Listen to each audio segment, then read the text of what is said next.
Well, thanks so much. This morning's been a little challenging from a technical perspective, but let's see if we can move forward this.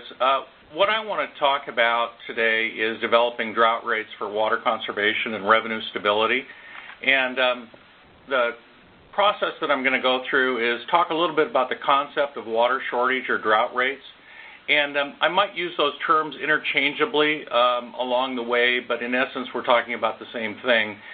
There is a slight technical difference between a water shortage and a drought, but that's an interchangeable term for purposes of this presentation. I also want to talk a little bit about the use of voluntary versus mandatory restrictions versus pricing to change customer behavior, because in essence what we are trying to do is change the customer's behavior in terms of water usage to achieve the savings that we need. And then finally I'm going to go through a technical analysis that I developed for a specific utility and show you the analytics of what I did and some of the technical considerations as I went through that process. So the starting point, I think, for any discussion about rates is the American Water Works Association M1 manual. If you don't have a copy of this, this is a great manual to understand the entire rate-setting process. But there is, I would point out, a specific chapter within the M1 manual that talks about drought and rate charges, surcharge rates, and that is on section or chapter 5-3. You may have an older version of this manual. This is the 6th edition that you see here. The 5th edition is sort of a yellow manual. It also has a chapter on drought pricing, and that's in chapter 23. So if you happen to have a copy of this around your utility, this would be a good source to start getting up to speed on some of these issues. So the first thing you need to think about is what really is a drought? Well, you know, droughts have been around since the beginning of time, and they're really a complex event. And I enjoyed reading one time that a drought really starts off as a beautiful sunny day. And the problem is we don't know that that's the start of a drought, nor do we know when the drought actually ends. We don't have a time-specific date. So the challenge is defining when we should be using drought rates or when we should be declaring a drought. And you see the middle bullet says the drought is a shortage of water usually associated with a deficiency of precipitation. And the drought occurs when the demand for water exceeds the supply of water. And that's a real important distinction because, again, you can maybe have what you think is sufficient water, but customer demands exceed your supply. So then, again, you would have a shortage situation. But in essence, there is no universal definition for a drought. And the challenge, I think, for most folks is that it's a relative term. So as an example, a drought in Seattle may not be the same as a drought in Phoenix, and those are two totally different situations. So we're always comparing back to what normal is. The way we think about drought has really changed over time and how we respond to it. And we now have what I might call a set of industry best practices, which has been derived from past events. We kind of know what works, what doesn't work, and how well it works. And there's a couple of ways that we respond to water shortages or drought. And one is through economic incentives or pricing. We try to change behavior by pricing something in a certain way. But there's also this approach called command and control. And when we think about odd, even watering days or no washing your car, those sorts of things, those are command and control. It's a form of rationing. And so ultimately, most utilities use some combination of what I call price and non-price means to meet their objectives in terms of reduction in use. Now, for those of you that kind of fell asleep during economics class, this is a simple chart to explain water demand and elasticities. Now, when you think about demand, you can have inelastic or elastic demand. Inelastic demand basically says that with a large change in price, you get a small change in consumption. That's what the red line is basically showing you. An elastic demand, in contrast, you get a small change in price, but a big change in consumption.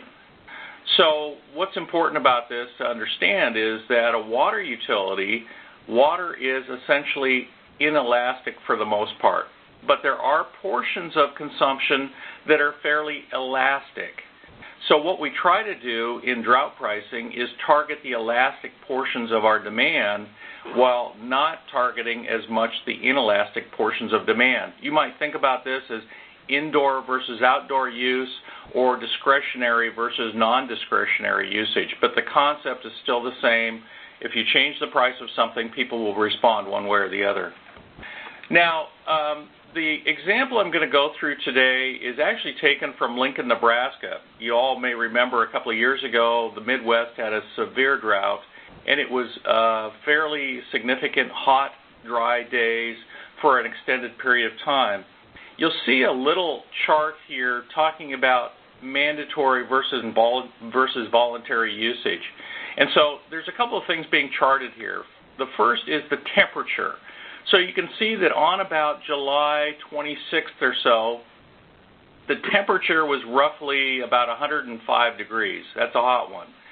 In terms of water usage, what you can see, it's the lighter colored line, that water consumption tends to sort of follow temperature, and we kind of know that already.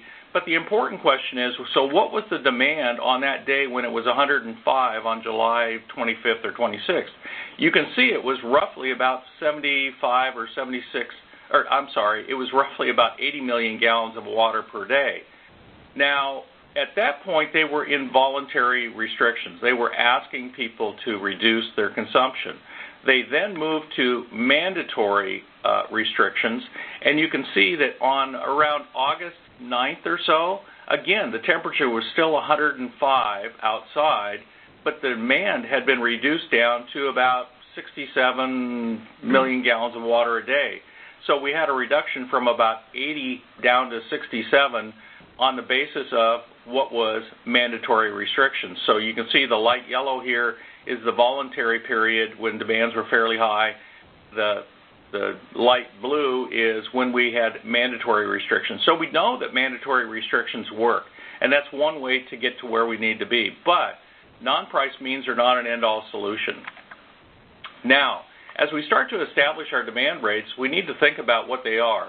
The first is that I consider drought rates temporary rates or surcharges. We may need to be careful about the language of what we call these, and Dan will talk a little bit about the legal aspects of that. But as you start doing some research and thinking about drought rates, there's things that people think about and are concerned about. One is there's this concept called demand hardening. And basically it says, you know, when you finally get to the point of saying that we need to have drought surcharges, a lot of times the conservation savings or a portion of the conservation savings that you think you're going to achieve have already been achieved because people have already voluntarily reduced their consumption. So there may be this demand hardening condition at your utility. The second bullet is something that I ran into in Lincoln, Nebraska, which is we started talking about, well, how do we implement these? And there was concerns about, well, if we do it on July 15th, you know, how does that sync up with our meter reading and billing cycles? Are they out of sync? Do we prorate the bills? How do we kind of deal with that? And so that was one of the considerations that we needed to address. We also needed to think about the fact that drought rates impact different customers in different ways. And you may have certain issues in your community that you need to think about, socioeconomic or income levels. Those are all things that we think about. Now, as we come down and we think about who do we apply drought rates to, you know, the obvious low-hanging fruit is kind of the residential customers. But in the case of Lincoln, we determined that we were going to have surcharges on all customers, residential, commercial, and industrial, but we didn't apply them in the same way. We knew that we had greater opportunities with residential, some with commercial, and less with industrial. So the surcharges reflected what we thought was more discretionary use for the different types of customers. And then the last point, and this is something that Lisa and the other speakers are going to talk about at the end of this, is, you know, customer education and communication are really paramount. And when we did this rate for the city of Lincoln, there was a lot of support within the community. They didn't like the idea of other customers wasting water. Their neighbors usually, it's never them, but their neighbors wasting water, and they were very supportive of this. But it took a lot of customer education and communication. The key point as we move forward from a technical perspective is that in the case of Lincoln, Nebraska, and what you should do is have a drought or water management plan that provides the foundation and the basis for establishing your drought rates. And I'll talk about that a little bit later. So here were the key issues as we started to develop the drought rates for Lincoln. And you can kind of see the bullets down below, which is basically how do we best achieve the following objectives. One is to encourage conservation and efficient use through voluntary and mandatory means. What portion do we collect, or if we need a 10% reduction in use, what portion do we get through voluntary or mandatory means or through pricing? How do we also keep the utility financially whole? And that means that, as an example, if we're asking for a 20% reduction in use and we don't do anything with our rates, we're going to come up short from a financial perspective. There are fixed charges, there are variable charges. So a 20% reduction doesn't necessarily mean a 20% reduction in revenue necessarily. But it is important to understand that we do want to keep the utility financially whole. And then finally, for those customers that do conserve and use water efficiently, how do we develop a rate that has little or no bill impact to that customer? We don't want to penalize the right people for doing the right thing. We want to think about how we encourage people that are high-use customers to conserve. So that was the objective. So the idea here is to create a price signal to encourage efficient use and conservation. And again, for those that don't conserve, the bill should be higher than normal. And in extreme shortages, they should really penalize their failure to reduce consumption. But again, what we want to do is reference back to what a normal consumption level is and determine what we think a reasonable bill would be, even in a shortage period. One of the things that I think Dan is going to talk about a little bit more is, at the same time, what we want to be is revenue neutral in this process. So we don't want to collect any more money than we normally would collect under normal water conditions. And so Dan's going to talk a little bit about the legal considerations, but that's of paramount importance in this process. So as we start thinking about this, I always talk about proactive management. And in fact, this is a presentation that I did at the American Water Works Association annual conference last summer. And it was talking about the fact that the city of Lincoln had established drought surcharges in advance of when they thought the drought was going to occur. And the basis for that was that when there was a need for the drought rates, they were already adopted. They were part of the city's ordinance of rates, and they would declare a drought, and the drought rates would go into effect. Now, the drought or water management plan, I mentioned that earlier, it provides the basis for the rates. And in essence, it defines the stages of the drought. So you can have a stage 1, stage 2, stage 3, etc. That's really important because your drought rates should tie back to those stages. It should also specify some specific trigger events. So in the case of Lincoln, as an example, there were 2 trigger events. One was certain flows or levels of flows within the river that they get their water from, but also customer demands or some combination thereof. So we had specific trigger events of when to declare a stage 1, 2, 3, etc.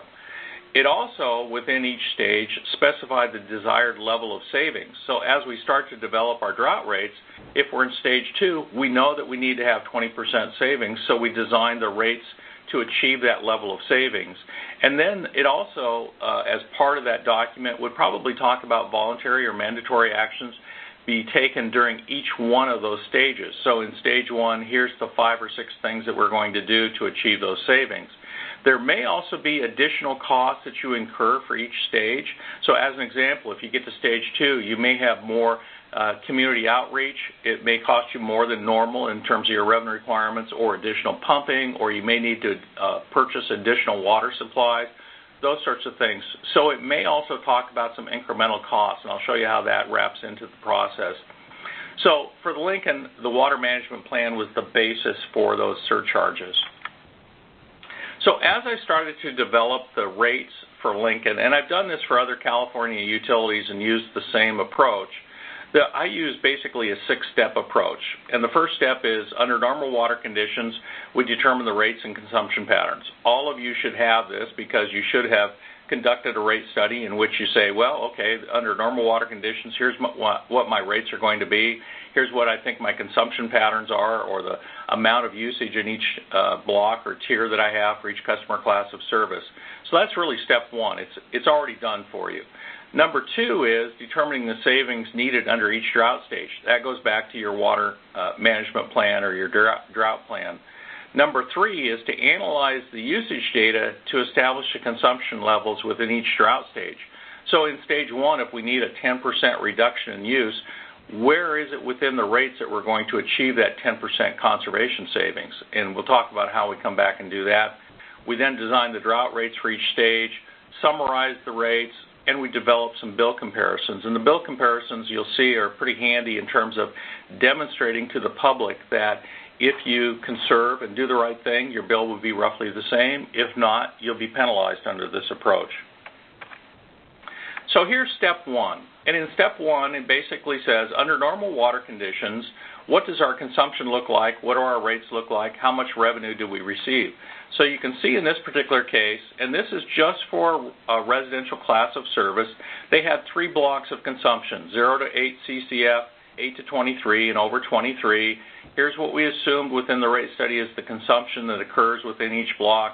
Here were the prices that we charge under normal water conditions, and so here's the revenue. Now, there's 2 parts to Lincoln's rates. There's a fixed charge, and there's this volumetric or consumption charge. We did look at the idea or concept of putting a surcharge on the fixed rate portion of the bill, a portion of the amount we need to make up, and we concluded that it impacted the low-use customers too much. And so as a result of that, we determined that the drought surcharges would only be applied to the volumetric rates. You could apply it to the fixed charges, but in this case, we're focusing only on the variable portion. Now, the second step is to determine the savings that you need from each drought stage. So this should come straight out of your water management plan or drought plan. And you can see what I've got is a little table down here, and this was out of Lincoln's plan. And it basically said in a stage 1, or they called it phase 1, we would need 10% savings. Out of that, we're going to get 7% through voluntary or mandatory savings and about 3% through pricing. And so in some cases, you may need to estimate what the savings will be between these various blocks. But typically, you're going to get more of your savings through the voluntary and mandatory approach, less through pricing. It's pretty rare that anybody does all their savings through pricing. So the next part of this is to analyze the usage data to establish the consumption levels within each drought stage. So just to think back a little bit, we had about 10 million total CCF of consumption under normal water conditions. So this is under phase 1. If we have to have 10% savings, that means that we need a reduction of about 1 million CCF during the time period. And so how we achieve those savings, you can see 7% from the previous slide come from voluntary and mandatory savings. 3% come from our price elasticity or from our rates. So kind of keep these numbers in mind because we're going to reference back to these. But you need to analyze where you think your savings are going to come from. Now, this is getting a little bit more complicated, but I'll try and highlight some of the numbers here for you. So again, over to the left-hand side, we've got our 3 blocks of consumption. Under normal water conditions, you can see that I've highlighted this is the 10 million CCF that we normally would have. And we also now have split this between where our voluntary savings are versus our price elasticity savings. And ultimately, what we're trying to do is get to the far right-hand side of the page. So as we start to design our rates, we'll figure out how much consumption we think we will be able to bill under Block 1, Block 2, Block 3 under a Phase 1 stage. Now, again, if you go through this analysis, you would have to do this for each drought stage and figure out where the savings were going to occur. Now, what you can see here is under the voluntary savings, again, remember we needed to collect roughly about 702,000 CCF in savings. And so what we've done is we've estimated where we think those savings will occur within each block. And again, those are estimated savings. But we think that the low-hanging fruit is obviously on outdoor use, the over 23 CCF, very little savings on the indoor portion, and the sort of in the middle, that 8 to 23 block, it's a little indoor, fair amount of outdoor use. So we think that those are where the savings will occur. As we continue to move across the page, what you'll see is now this is where we think we will get our price elasticity savings. And again, one of the things we said was we probably don't want to, at least on our phase 1 or stage 1, have a lot of savings in our block 1, that's indoor use, more on the outdoor use. So ultimately, as you add this up, you can see we've achieved our million CCF in savings, and I'm going to come back and show you how I sort of tie things out, because you're probably wondering, well, where do those percentages come from? And they just seem like wild guesses. But there's a little bit of technique going on here. We think about how people use water, but again, we're thinking about what's more discretionary usage versus non-discretionary, and where we have the potential to save water. So the analysis should balance out to roughly what you think your total savings you need from that particular phase. So these, again, are estimates as we go forward. And ultimately, we got our targeted savings from this analysis. And now this amount, the $9,037,000, is what we will use to design our rates as we move forward. Now, here's the actual rate design. If you recall, we had 3 blocks, and what we had was a volume of usage that came from the last. Now, this is what we assume will be the usage after the voluntary and pricing impacts. So what we need to do is come back to the same amount of revenue that we collect under normal water conditions, which is about $15.7 million, and design rates to collect that same amount. And so what we do is we go in and we adjust the price accordingly. Now, this is, again, a spot where you say, well, hold it, I don't understand how you're coming up with those percentages. Ultimately, I'll show you how we tie back and look at elasticity to say whether we got the savings that we needed. But as you go forward, what we need to do is design a rate to collect the $15.7 million. We had made a policy decision, at least on the phase 1 drought, that we would not apply pricing to block 1. That's a policy decision. So we said that we would achieve all of the pricing savings through Block 2 and Block 3. We know that Block 3 are people that use 40 or 50 CCF per month, and so we wanted to make sure that we hit that one a little bit harder. Ultimately, you can see the rate design does collect the $15.7 million. Now, you'll also see down below in blue at the bottom of this exhibit about $32,000. So we've over-collected roughly by about $33,000, but within the water management plan or the drought plan, there was an additional $32,000 or $33,000 of additional costs over and above our basic revenue requirement, the residential share, that we needed to collect. So this is additional public outreach, additional costs associated with providing the supply. So as we start to look at, does this all make sense, one of the things that we try to do is come back to this concept of price elasticity. And so what we want to try and do is back check to verify that the drought rates will roughly produce the savings that we had proposed. So if you go back a few slides, if you'll recall, that what we wanted to do was get roughly about 9% savings on Block 2. So if you look at the Block 2 line, what you'll see is the targeted savings were roughly about 9%.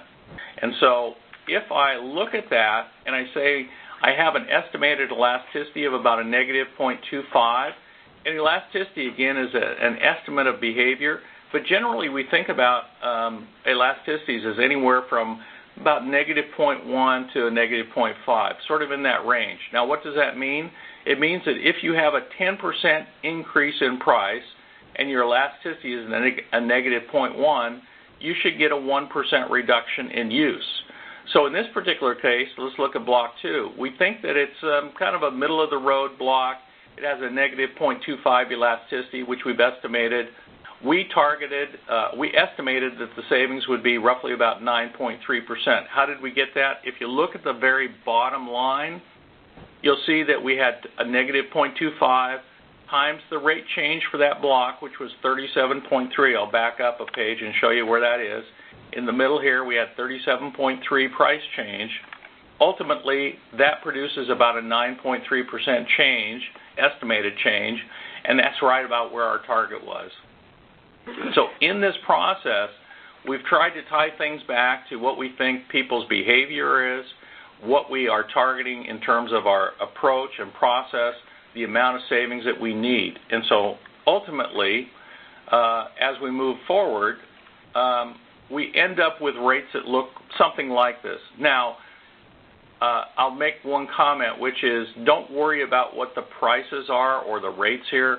That's not the important concept. The important concept is how we technically got there. And I know everyone has different rates and different rate forms, but the same approach applies. So in this case, this is a summary of the drought rates. And you can see over here on the left-hand side, this is under normal water conditions. These are what the rates look like. As we move to phase 1, phase 2, phase 3, and they actually created a catastrophic water shortage rate, you can see the rates change. Now the question becomes, well, what does that really mean to our customers?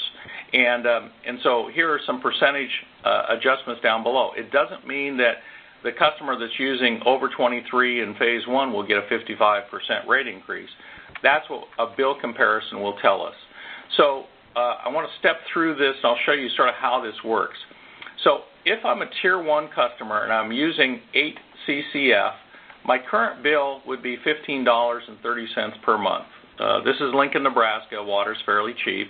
But the point or the concept here is that if I'm a customer and I don't do anything to my consumption and I'm in a phase 2 shortage, my bill will go up.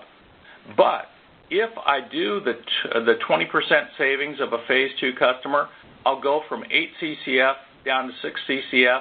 You can see that my bill will actually go down and be less than it would be under normal water conditions.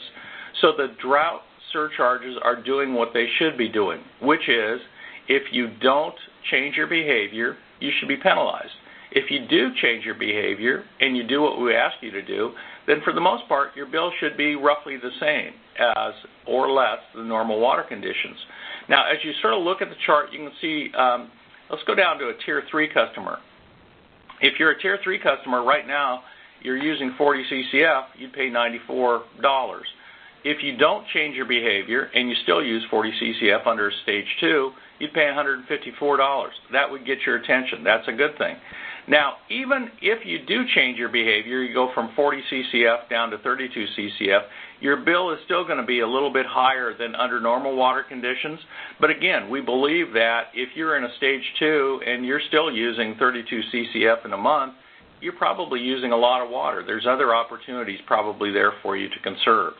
So that's the way that I think you can present this to make sense to people in terms of how drought surcharges work mechanically and how they impact customers. So that's a simple and quick overview of how I've looked at the technical approach to developing drought surcharges. They are designed to provide the economic or price incentives for efficient use during shortages or droughts. And they typically are crafted around the same rate design that you've used. We purposely did not add a 4th tier or anything like that. The concern with adding additional tiers was that there would be a perception that the utility was collecting more money under the drought surcharges. But if you, as an example, want to add that, I think it's important that you somehow figure out how to communicate that you are essentially revenue neutral in this process. So with that, I'll gladly take any questions that folks have. Thank you, Tom, for that presentation. I have a question from Gary Frisky. His question is, where do you get your price elasticity estimates? Are they based on any Lincoln-specific studies? The answer to that is no, they're not based upon Lincoln-specific studies. There's been a number of elasticity studies that have been done over a number of years, and the elasticity estimates are within what I would consider to be a range of industry standards. And so generally the negative 0.1 to negative 0.5 is kind of a number that you'll see. I have seen some specific estimates for California. In fact, I teach a course for the American Water Works Association. Reference that, but I can't. I'll be darned if I can remember off the top of my head. But there have been studies done for California. And the other thing that you need to think about, particularly for California, is the relationship of where you live to indoor and outdoor use. So as an example, when you look at Northern California and the relationship of the percentage of indoor versus outdoor use, those will change as you go through time. So these are estimates, but they're generally in the range of what you'll see as price elasticity estimates within industry literature. Another question from Chris Dundon. how do you set this up for an agency that has a single tier rate structure, as in they have uniform rates? Yeah, and so we did that exactly for the commercial customers. And essentially what we did was we increased the rate to achieve a certain level of savings. That, if it's a residential class, that might be a good example of where it might be appropriate to add a second tier or something to the particular rate, so that if you have someone that has excessive usage, then maybe it would make sense to add an additional tier or two. Okay, thank you. Tom and listeners, we're going to have to end the questions. I'll remind you, if you go to the top of your screen where it says Viewing Tom Gould's Desktop, pull that down and click on Chat. You can add your questions and we will respond to them in the next couple of weeks, all the speakers, and we'll post it to the website. But in the interest of time, we can't actually respond to them right now online. Tom, thank you very much. That was a good overview. Tom, by the way, is business leader for finance and rates at HDR Engineering. He's a member of AWWA Rates and Charges Committee and a contributing author to the AWWA M1 Manual. And on our website, and I'll give you the link at the end of this, we have links to the AWWA Manual and how to purchase it, and they have a free download for the one chapter on drought rates, which is great, as well as some other reading material. If you could now change sharing to Dan Henschke. Our next presenter is Dan Henschke, and he's General Counsel for San Diego County Water Authority, Chair of the Legal Affairs Committee of AQUA, co-author of Prop 18 and Prop 26 implementation guides by the League of California Cities and AQUA. And Dan will be presenting to us on some of the legal issues and obstacles. Dan, are you there and ready to go? I am here and ready to go, and my presentation should be on the screens of everybody right now. So what I'm going to do is go through and lay out some of the legal framework, not only for Tom's presentation, but the other presentations to follow. Starting out, I have to make a disclaimer, of course. As a lawyer, I need to do that. The views that I'm going to be talking about today represent my points of view. They're not going to be construed as individual legal advice or to represent the views of any agency, including the Water Authority or DWR or anybody else. Facts and circumstances really do matter when you're setting up any kind of rate structure or any kind of essentially legal process. And I encourage you to not only consult with your own rate consultants or rate engineers, but also your agency's own finance and legal experts, because they know your facts and circumstances and how to apply them.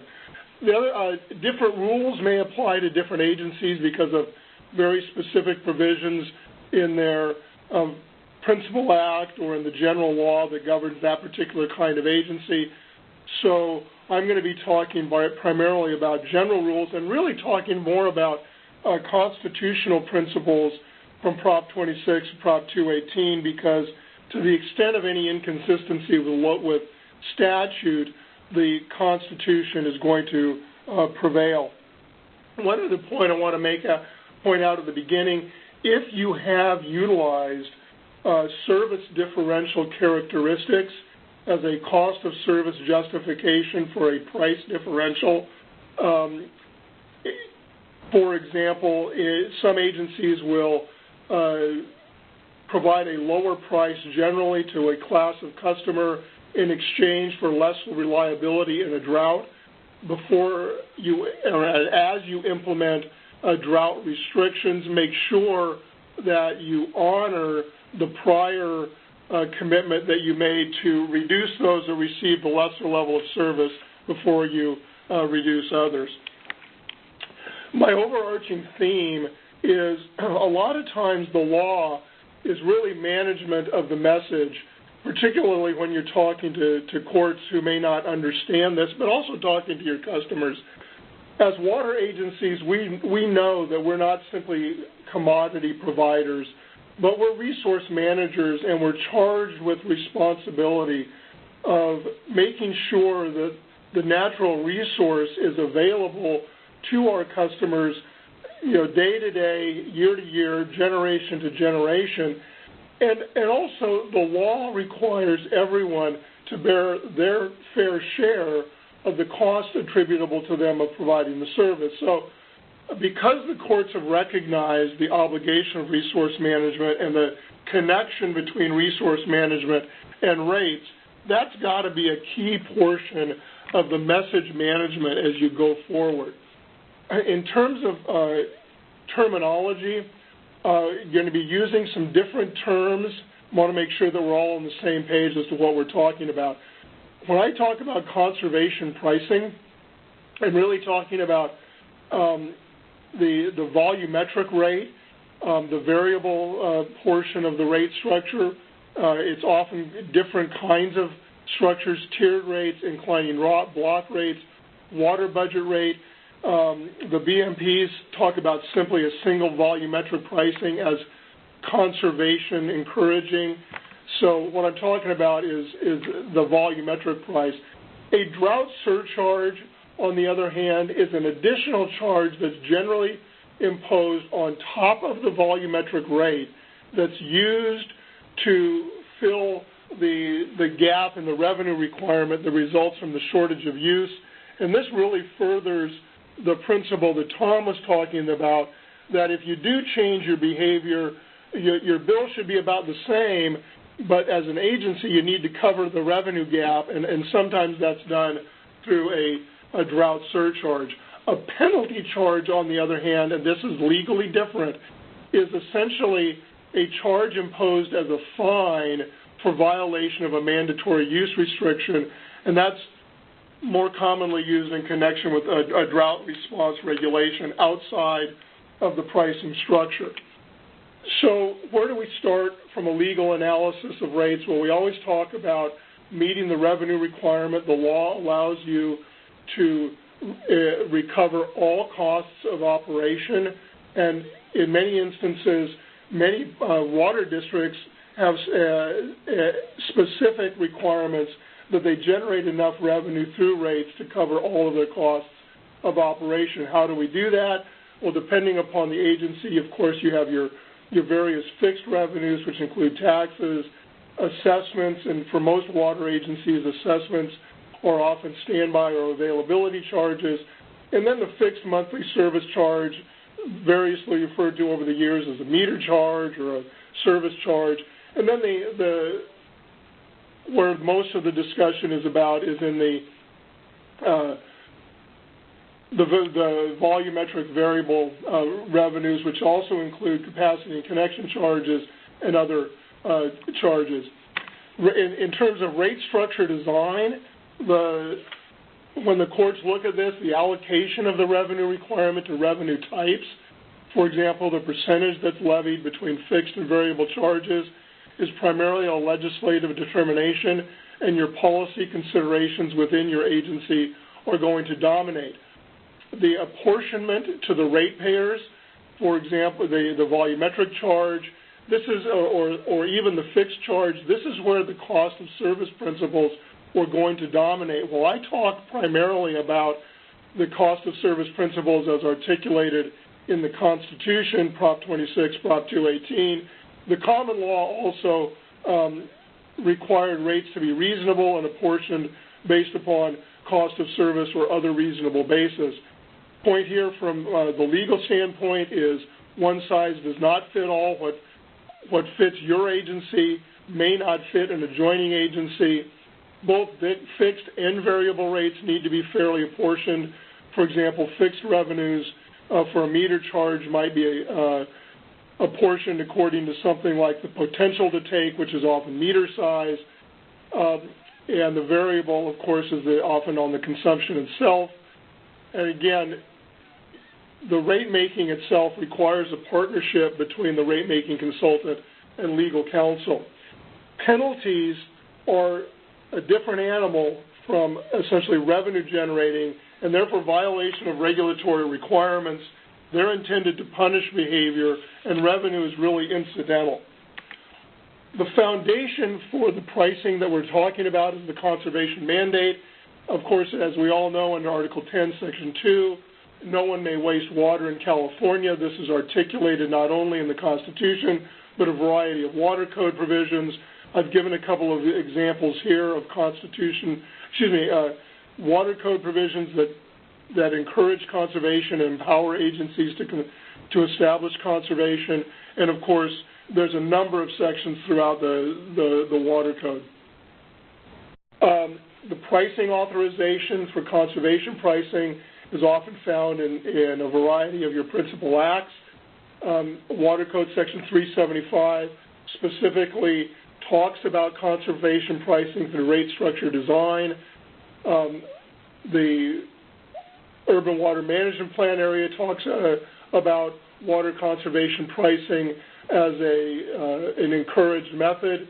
Water Code Section 370 provides alternate authority for water pricing. And of course, for those of you on the phone who are cities, the California Constitution gives you direct power under the police power and your utility power to establish conservation pricing. Want to distinguish from revenue types, taxes are imposed for revenue purposes only. They're to raise money. Under Article 13C, Section 1E, under Prop 26, taxes are now broadly defined to include essentially all imposed revenues except those that are exempted out. We're going to talk about those in a little bit. Regulatory fees, those are fees that are imposed to pay for the cost of a regulatory program and essentially cannot exceed the reasonable cost of providing that regulatory program. Those are really different than water rates generally. And then last, of course, is a fine or penalty. And again, a fine or penalty is intended to change behavior rather than raise money. The last category is property-related fees, which the courts have indicated that most water rates fall into, and that's what I'm going to talk about now. A property-related fee is any fee or charge other than a tax or assessment imposed upon a parcel or upon a person as an incident of property ownership, including a user fee or charge for property-related service. In the Bighorn case, the court found that domestic water rates that are charged for ordinary delivery of water are property-related fees subject to Proposition 218. So what are the constitutional restrictions under Proposition 218? You probably all know this, but it never hurts repeating.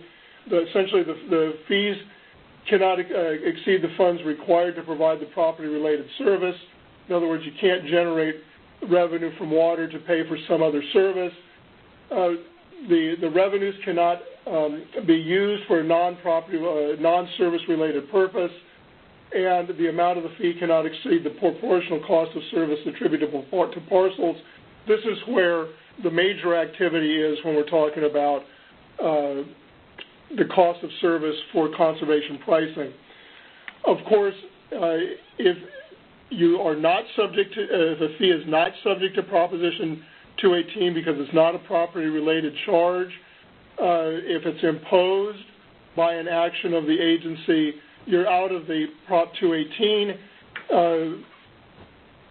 fire or frying pan and into the Prop 26 fire. And essentially what it says is that all imposed revenues or taxes, unless it falls within a specified exemption. There's 3 exemptions that are related to cost of service, essentially saying that if it's a fee levied for a service or benefit provided that does not exceed the cost of providing that and is reasonably apportioned to the customer, then it's okay and it's not a tax. Fines and penalties are also specifically exempted. Excuse me. The burden of proof, and this is an essential function that I want to talk about under both Prop 218 and under Prop 26. The burden is on the public agency to demonstrate the legality of the charge and the cost of service relationship between the amount charged and the service provided. This is where the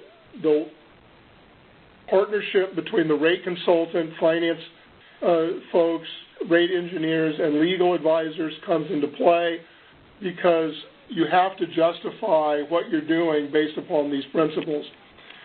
Conservation pricing itself has been determined to be a valid means of meeting the constitutional requirement.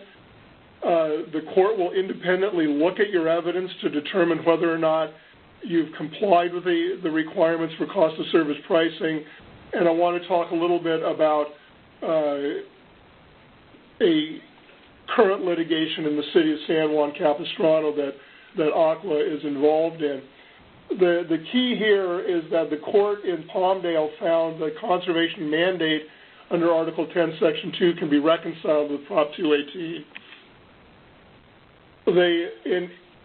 In San Juan Capistrano, they've had a tiered rate structure for a number of years. This describes the rate structure. Basically, 90% of all water sales are within Tier 1 and 2, and it covers the bulk of the recovery. Tier 3 is more expensive, and it pays for additional and supplemental water in that agency. And then Tier 4 is even more expensive and covers even more expensive supplies. The rates charged for purchases in excess for the water budget they're arguing are not subject to Proposition 218 at all. They're also arguing that even if they are subject to 218, they meet the cost of service requirements. Trial court disagreed with them, and they're currently on appeal, and Aqua will be filing a brief supporting conservation pricing in the city of San Juan Capistrano in that case. What are the legal issues that are evident in this kind of pricing? Well, one of the questions is, are conservation penalty rates actually subject to 218 at all? Conservation penalties are paid only when limits are exceeded. Penalties are not rates, and if they're imposed solely in connection with an exceedance, it should not be subject to 218. But the argument that they're making here is a little bit more nuanced, and that is nobody has a right to waste water, and normal ownership and use of property does not allow water in use of a water budget. And so the argument that is being made is that the higher tiered pricing is to discourage behavior, not collect revenue, and therefore is not subject to 218. That's kind of a fallback argument. The more prevalent argument is that they are actually justified by cost of service principles for the reasons that Tom articulated. With respect to drought pricing and emergency pricing at this time, just a couple of things to remember. If you're declaring a water shortage emergency, that requires local action after a public hearing under Water Code Section 350. Cities have independent power under the Constitution and do not need to rely on Water Code Section 350, although a lot do.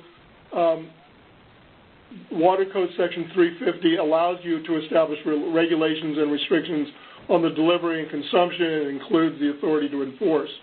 Oftentimes, Water Code Section 350 is used in conjunction with Water Code Section 375, which has a different procedure, does not require the declaration of a local emergency, allows water conservation pricing, and specifically allows you to encourage conservation through rate structure design. So I've been asked whether there's an emergency exemption to the procedural and substantive requirements of Prop 218, and the answer, in my opinion, is no. During an emergency, while the governor has the power to suspend regulatory statutes or statutes prescribing the procedure for the conduct of business, Prop 218 and Prop 26 are constitutional mandates, and they cannot be superseded under an emergency declaration. With regard to a drought surcharge, and the next speaker, I believe, is going to talk about this more directly, if the purpose of the drought surcharge, and that's when I talked about the extra charge on top of the tier, the volumetric tier for exceedance, is if that's to generate revenue to fill the budgetary gap and keep the price the same as Tom mentioned earlier, that's probably subject to 218. If, however, it's a flat price, for example, that is intended to punish excessive water use, then it may be justified as a penalty. For example, if you have an ordinance that says you can't water outside on Tuesday and you water outside on Tuesday and you get a penalty for watering on Tuesday that's $100 or $50 or whatever you put it at, then that's a penalty and it doesn't need to be price justified. Recommendation, always make a very good case. Make sure that you detail the what, explain the how and the why of what you're doing based upon the what it is you want to accomplish. All of these are agency-specific and need to be tailored to your unique positions. Make sure that you include both the numbers in the words in the reports that are provided to your district board, and explain everything in terms that ordinary humans understand. Frankly, I think where San Juan Capistrano got in a little trouble with the judge is there was a whole bunch of numbers and not a lot of words, and the judge got extremely bogged down and couldn't find the words to explain exactly what the district was doing in the record before the agency. Avoid procedural errors, make sure your notices are given appropriately, and then make sure that you respond to broad public and policy concerns. And that concludes the legal foundation. I'm happy to answer any questions now or later. I think we have some time to answer a few. Yeah. Thank you so much, Dan, for that presentation. We have a follow-up question about San Juan Capistrano. Person's asking, are there conservation rates not subject to Prop 18? Is that what you're saying? No, what they're arguing is that that they meet the requirement for conservation pricing for 218. They're using in their situation, they have a tiered rate structure. They're making an additional argument that the price at the higher tiers is not subject to 218. I don't know if that's going to prevail. You want to make both arguments. They're not relying solely on that argument. So they have a cost of service study that justifies their price, and they're making the additional fallback argument because when you're in the Court of Appeal, you want to make sure that you justify on both prices. Theirs is a true volumetric conservation pricing, and they're arguing both. Okay. And another quick reminder, if you want to send in questions, to do the pull-down menu on the top and click on the chat box, and you can type it to me, you send it to the host. Another question we have for you, Dan, is in California, can we have a decoupling rate regardless of drought conditions?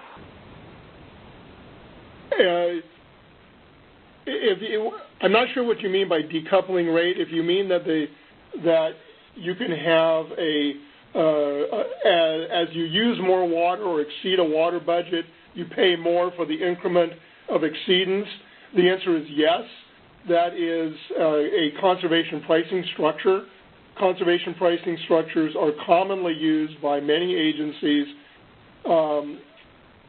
as a regular means of managing their supplies and making sure that their cost of service is fairly borne by customers in their agencies. For example, the excess users are paying more because it costs more to provide water to them.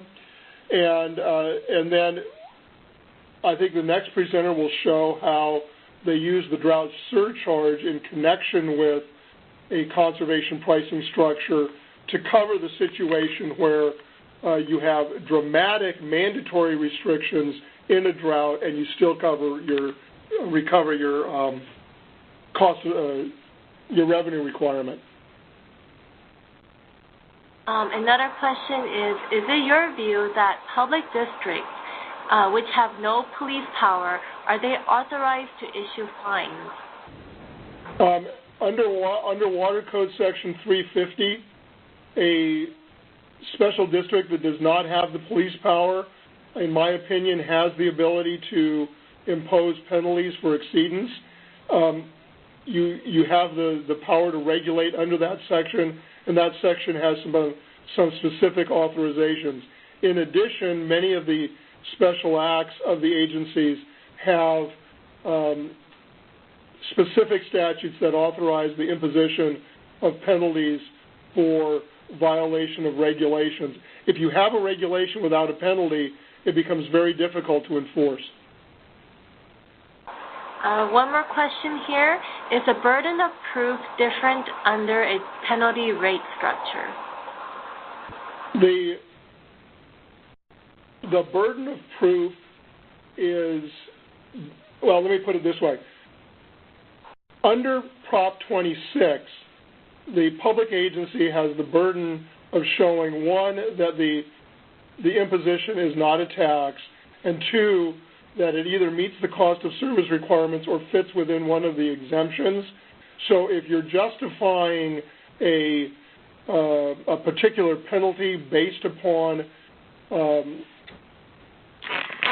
fact that it's a fine and not a service charge, you would show that it's not a tax by using one of the authorities that I indicated earlier, which is it's imposed to change behavior and not collect revenue, and that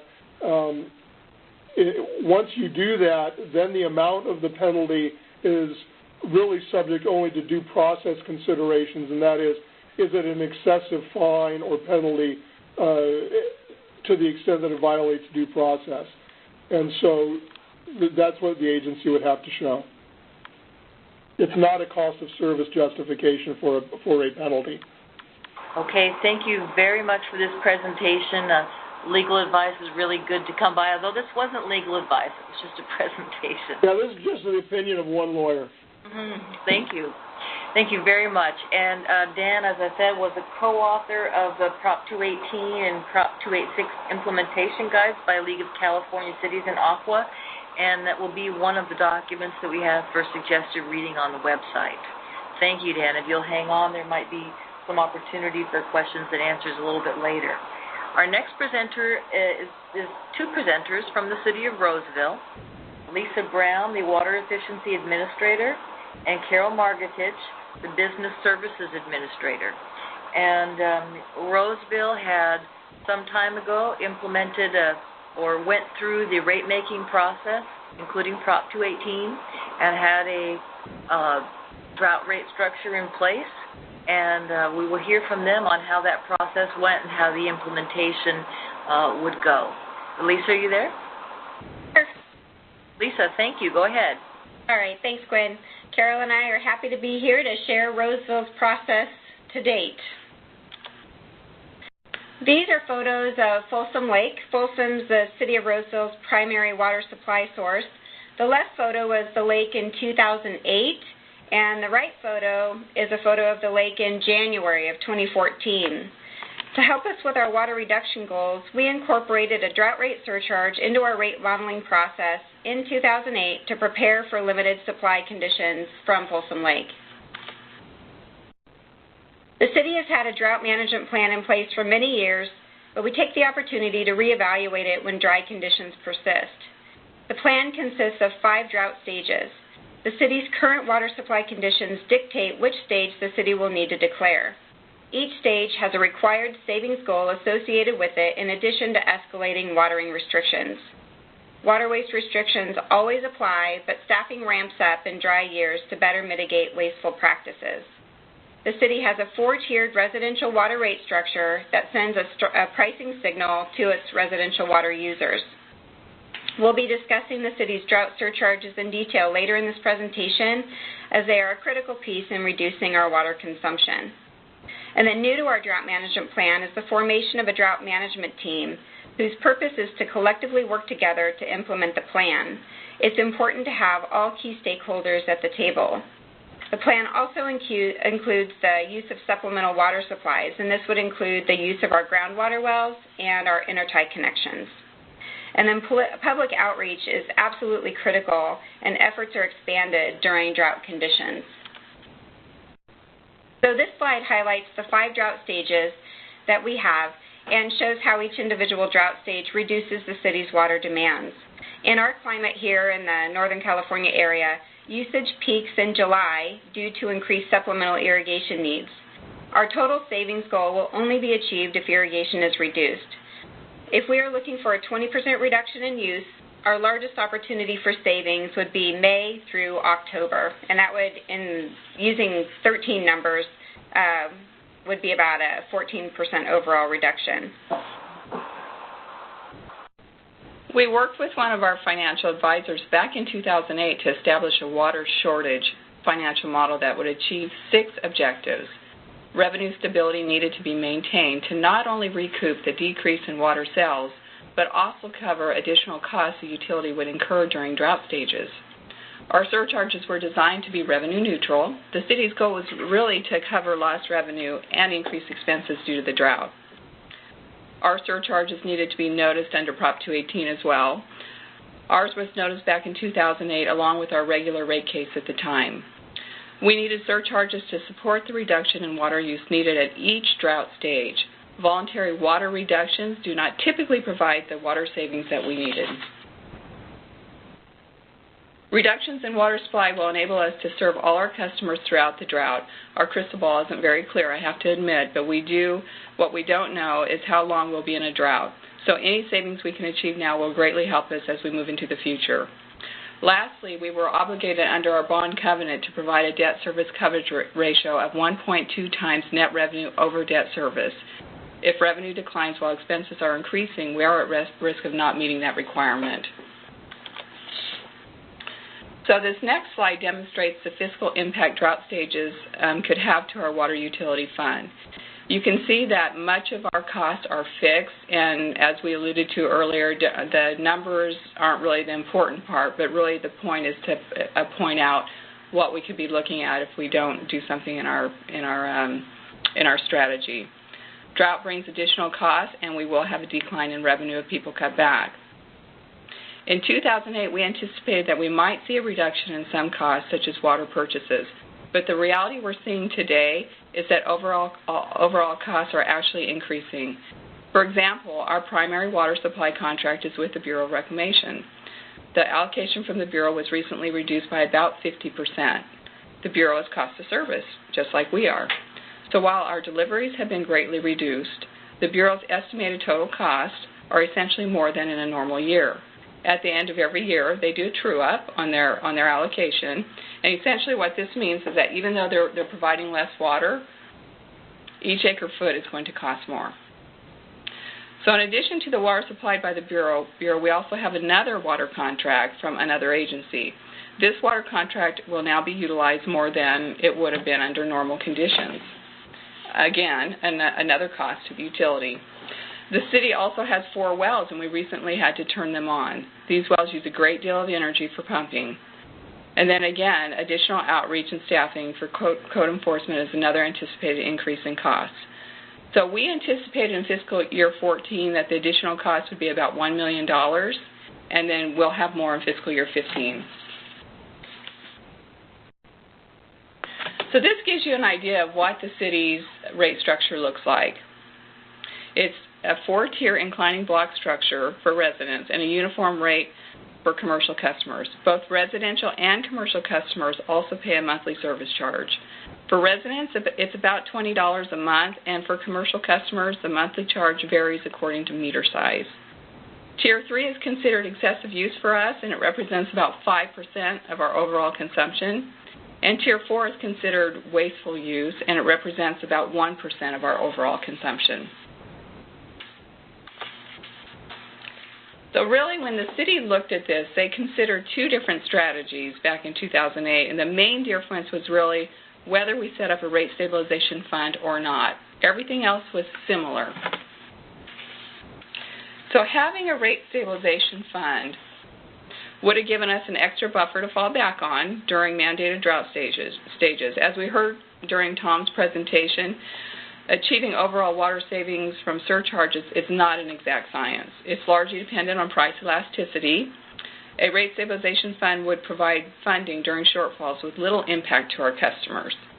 Strategy 1 also assumes a 10% economic reserve.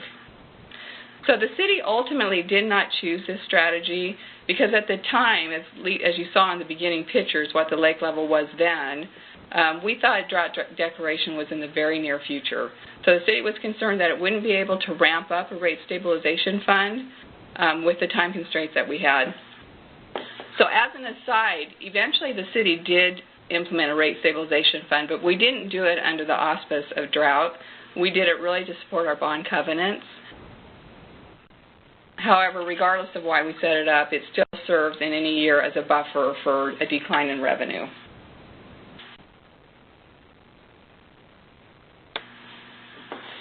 So this is what the surcharge strategy would look like under Strategy 1.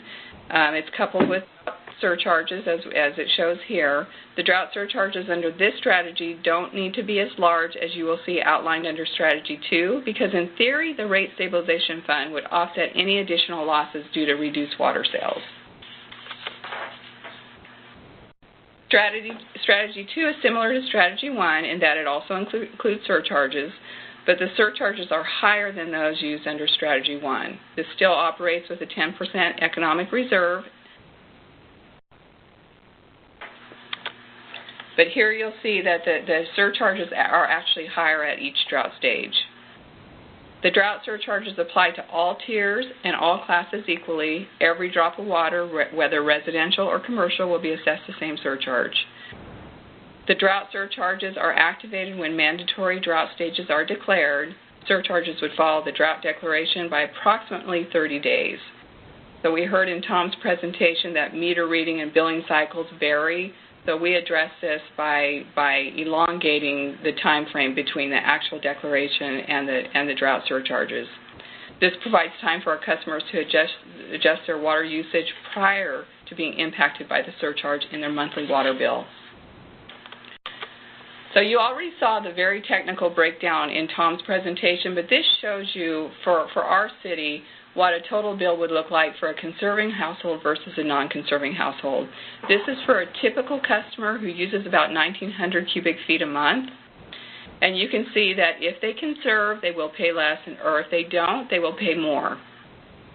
Keep in mind that this is for a typical customer. Customers who use more or less will see different results.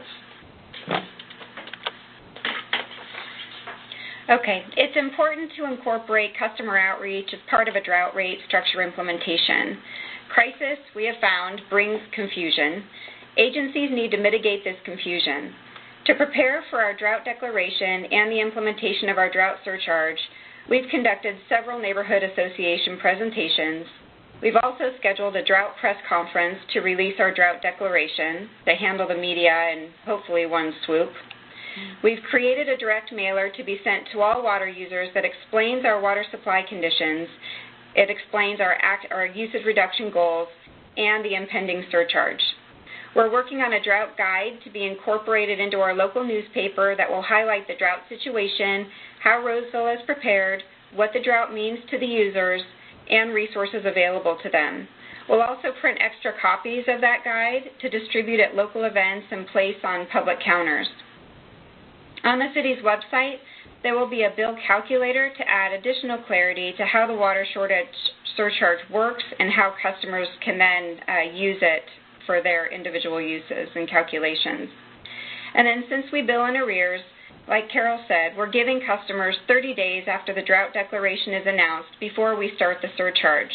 This enables customers to quickly implement water-saving practices in their households to mitigate an increase in their bill.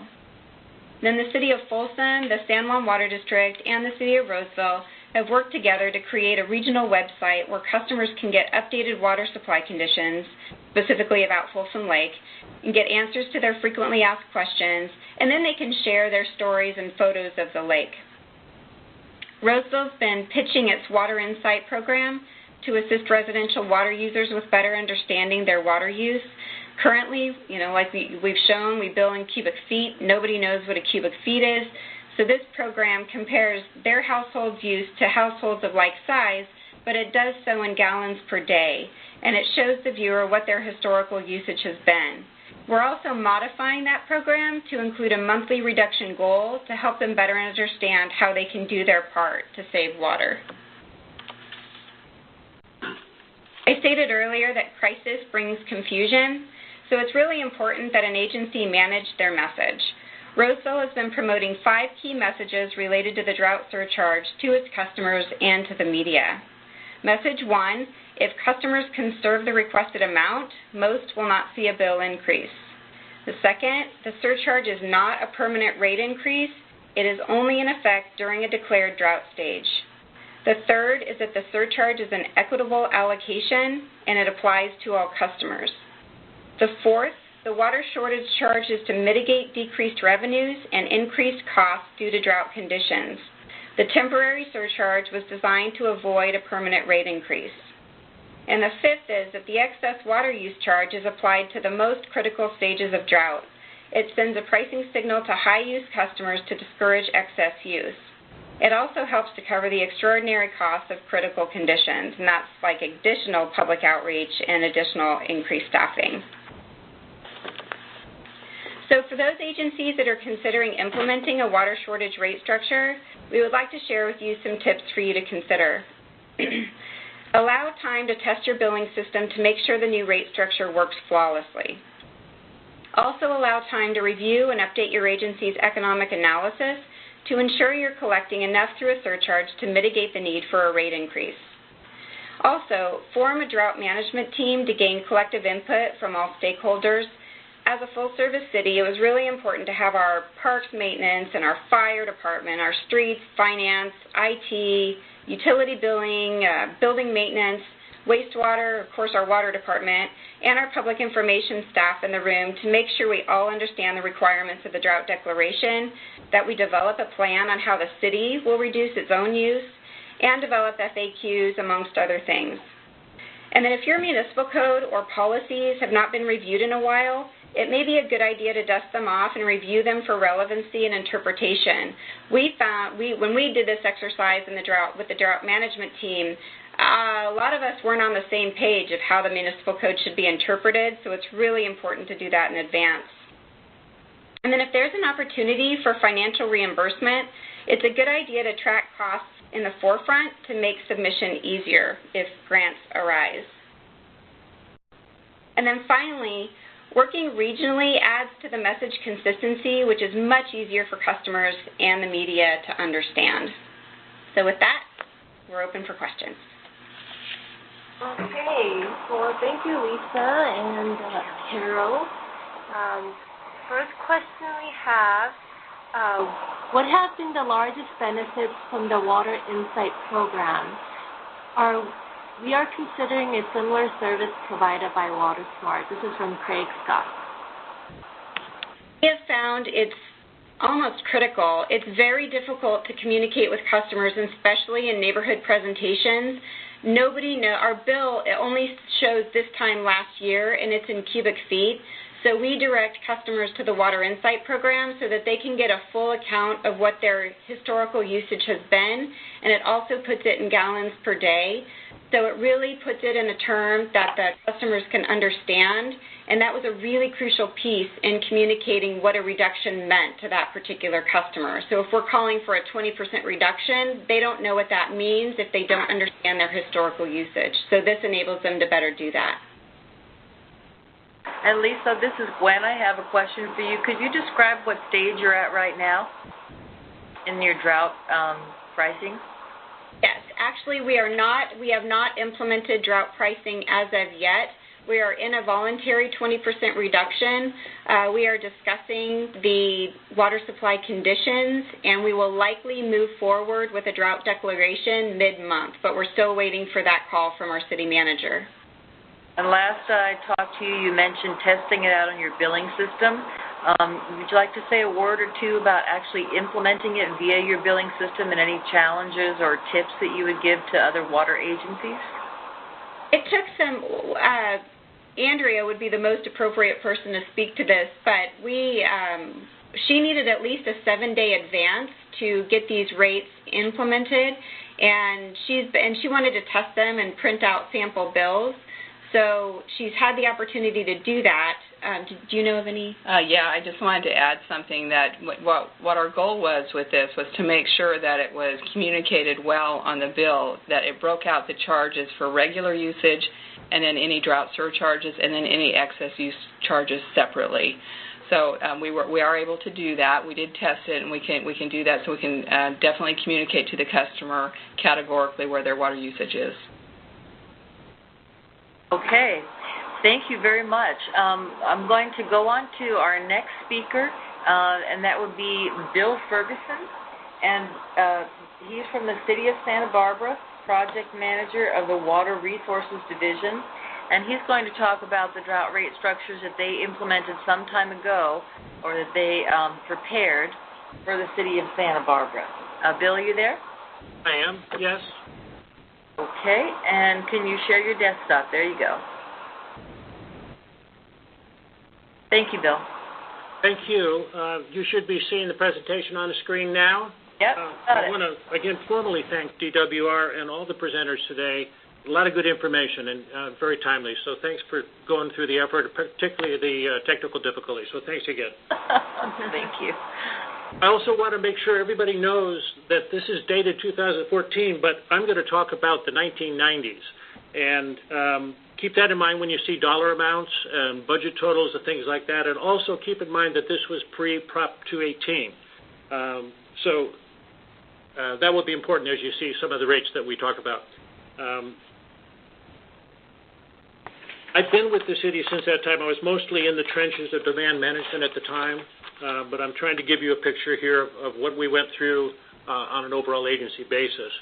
A little bit of background about our city, 92,000 people, 27,000 accounts, typically produce 14,000 acre-feet water per year with a current year budget of $44 million, and the chart shows three-quarter residential with the rest commercial, industrial, and some irrigation and recycled water. We have quite a diverse source of supply. That's part of where we are. We're a little isolated from the rest of the state. We're in a dry area often, so we have to be ready for different things. We use surface water when it's available. We rely on groundwater increasingly as the weather gets dry. We've long depended on conservation as a part of meeting our supply. We've had an active program for over 25 years continuously. We've implemented recycled water at about 5% of our demand right now, and desalination if it's required. We have that in our back pocket. Our timeline for this drought began back in mid-'80s when we identified a shortage. 87 was the first year of the 5-year drought that we planned for, critical dry period. We moved into stage 1 in 1989. That was year 3 of our drought as our 5-year supply was starting to reach below half. By 1990, we were in stage 3, emergency condition. That was year 4. Some good amount of rain in 91 helped us back off of that, and by 92, it was all over. Don't know how that's going to play out this year. I'm sure we're all wondering. In our stage 1, the goal was 10%. We happened to get to 10% exactly. It coincided with the start of our block rate system, so that has to have been part of the effect. But we also asked clearly for that goal to help people figure out how to do it. We were running toilet rebate program as a part of our conservation program.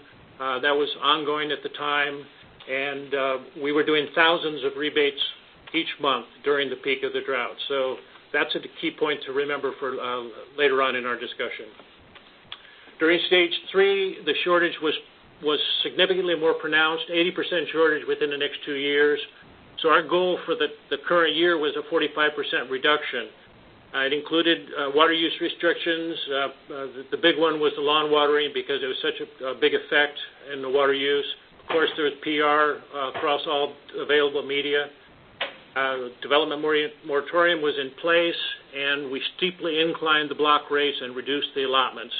The result of all that during that first year was a 43% reduction not counting the 5% that had been converted to recycled water.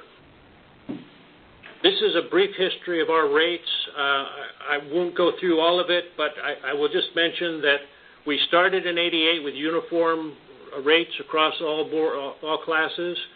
As I said, we adopted our block rates for the first time, coinciding with stage one. Relatively modest incline from $1 to $3 at the top block. By stage three, they went in multiples of 3, ending up at $29. Somebody asked me the other day if that was a typo. It's not a typo. As I mentioned earlier, this is pre-Prop 218, so it was easy to do that relative to what we would be able to do now.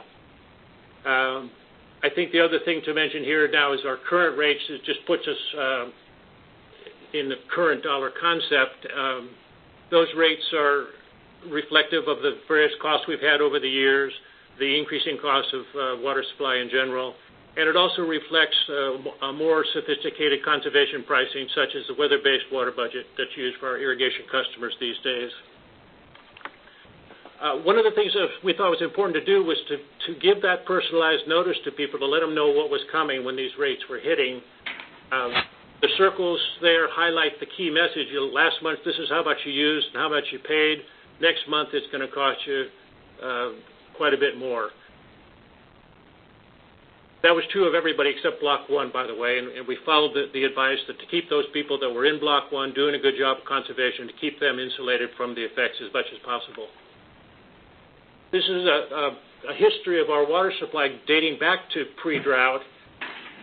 Very briefly, I will show you that we had a sort of a stable period in the beginning there during the 1985, late 80s.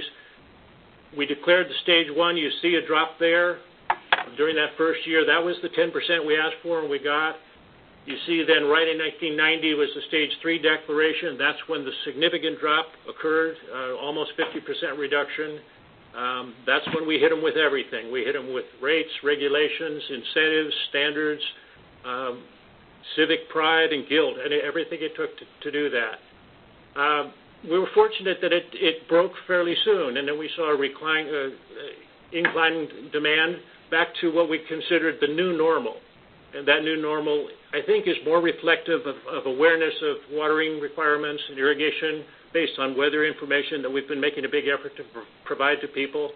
You see a big dip in 1998 El Nino, and the other side of that coin is when it gets dry, people know that they need to water more. So that makes an extra challenge for us now as we're in our stage 1 and considering stage 2. So a little bit about lessons learned. Rates are a big part of what goes on, but there's a whole lot else that has to happen as well to build this team with the public, to get everybody working together. And you see here listed the things that we talked about before, the regulations, incentives, encouragement, education, standards, and take advantage of recycled water to the extent you can. Just a few comments on the restrictions, regulations. We thought it was important to ask for a voluntary effort first. That's part of the team building. Let the public show us what they can do. In this case, they did. We're doing it again now, and we're waiting for results. After that, we get into regulations, and we recognize that lawn watering was a key element there, and that it's very important to separate out the trees and shrubs to the extent you can based on water supply conditions, because the lawns are much more expendable than the trees and shrubs, and you may have plans for those lawn areas down the road that would be something other than lawn. We'll talk about that in just 1 second. Water cops got a lot of attention. They really were educators more than anything. I think I could count on my hand, maybe 2 hands, the number of actual notices of violation that we issued. It was mostly an effort to go out there and talk to people, get them on board. I think it went really well. Important to tell them how bad things are and why. This was one of the pictures that made a big impact on people.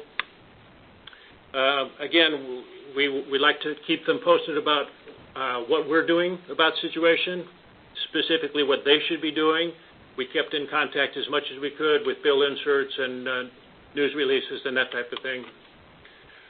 Important to teach them about how to measure the savings. Tell them where the water meter is. Tell them how to read the water meter. tell them how to use the water meter to track usage, tell them how to use the meter to identify leaks. All of that's important, so we put a lot of effort into that. And we also try to publish the results in the paper regularly so there's the success of the program and the community effort could be evident. Finally, also rebates are important to encourage permanent savings.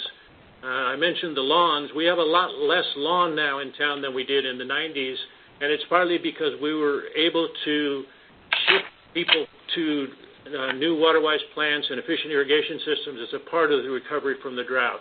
And that took some investment, water fund to do that. We think it was well worthwhile. And one of the keys about these crises that we face is that they are also opportunities, and you don't want to let that crisis go to waste. So with that, I'd be happy to take any questions. And again, thank you all for the time today. Okay. Thank you, Bill, so much for your presentation. We had a question for one of your earlier slides about a 43% decrease in water use. Will you attribute that to rates and to public outreach? Yes, everything, including the civic duty aspect. We appealed to people's identity as people of this town, that this was something we're all in together, and we challenged them to do it. When it got to be a 50% shortage facing us, we needed more than just the voluntary, so of course, the rates were a big part of it, and you saw the rates climbed quite steeply. Another question, to what extent can water providers use the current drought to move user demand to lower base levels through increased conservation and efficiency? My opinion is that if this thing continues, and it looks like it's going to continue for a little while here anyway, there's going to be some lawn that dies, particularly in those parts of the state where there's a lot of people that have some grass still. I think it's important to be ready to offer people alternatives to that when the time comes. It'll mean providing some incentive from the agency's budget to do that. We've found that that's been cost effective and continues to be cost effective. We've been doing it for a long time. Starting with the toilet rebates conversion back in the 90s as a part of the drought, got a big bump during the drought. After the 90s, we pretty much saturated on indoor use. We moved to outdoor water use and have made good progress there too because we've been supporting the incentives. Okay. Thank you. And I had a question that Carol or Lisa or Bill could weigh in on. Tom Gould, part of his presentation, when he gave it to Aqua, was the message of being proactive on developing a drought rate structure. It seems like it could take a fair amount of time if you have to get a consultant in to do your rate study, then you have to go through Prop 218, and when you're finally ready, get your messaging ready and test out your billing system. What do you think would be the lead time that agencies should allow themselves if they are going to consider implementing a drought rate structure? This is Carol, and with the way we did it is we wrapped it into our regular rate case, and our rate case probably takes about a year. If you wrap in going to council, public outreach, all the preliminary planning, this was a component of that. But I would say even if you were just doing that, you would probably need 6 to 9 months. From our standpoint, we normally do the Prop 218 process in about 6 months. One of the concerns I have about doing it in advance is that you want to be careful about setting things to match the current status of the crisis. There's a lot to be said for doing that in advance. There's also something to be said for fine-tuning it at the time you adopt it. So maybe you adopt rates that are up to a certain maximum and set rates below that. I believe that still complies with Prop 218. But I think that the rates and all the other rules have to match the current situation very well.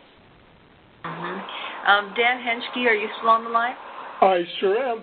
Hi, Dan. I wanted to ask you about the alternative, which was the penalties. versus doing a rate structure. What kind of time frame do you think an agency might have to do whatever studies are necessary and implement something like penalties?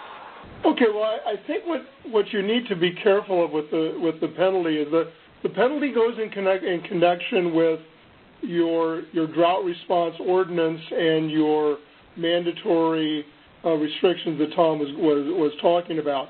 If you're going the penalty for violating a use route, it's really whatever time it takes under whatever statute you're operating under to adopt the regulations. For example, if you're working under Water Code Section 350, you need the public hearing that's specifically noticed. It's a couple of week process.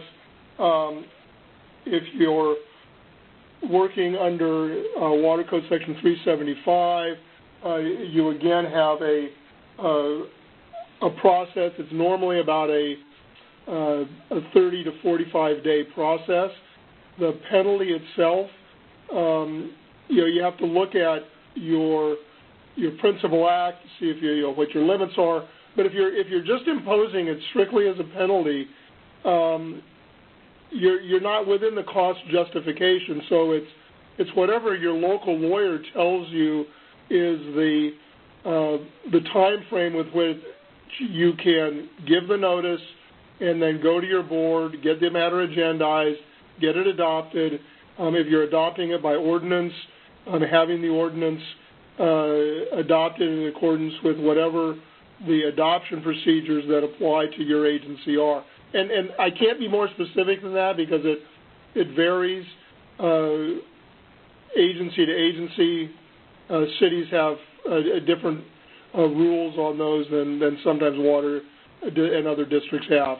But it's a much shorter process. You don't have the 45-day Prop 218 notice and protest period. You don't have the election process. You simply have whatever it takes to adopt an ordinance or resolution, depending upon the nature of your agency. Okay, thank you very much.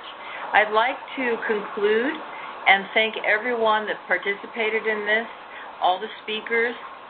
We have partner agencies, Aqua, Regional Water Authority, and the California Urban Water Conservation Council, and to the listening audience. I'd like to wish you all well because this is a difficult year and you have some hurdles that you have to get through. If you visit the meeting page, the link is up here. It's on the water calendar, DWR's water calendar, today's date. It will not ever leave that post in the future, so you can always come back to it. We will get the recording up of the meeting probably in about a week. There will be links for suggested reading, and the Q&A that we weren't able to get to during the webinar today will be posted there. And I'll just make a quick plug for one of the suggested readings, and that is DWR's Urban Drought Guidebook from 2008, and it has a lot of very good and specific information for developing a water shortage contingency plan, of which drought rate structures are a part.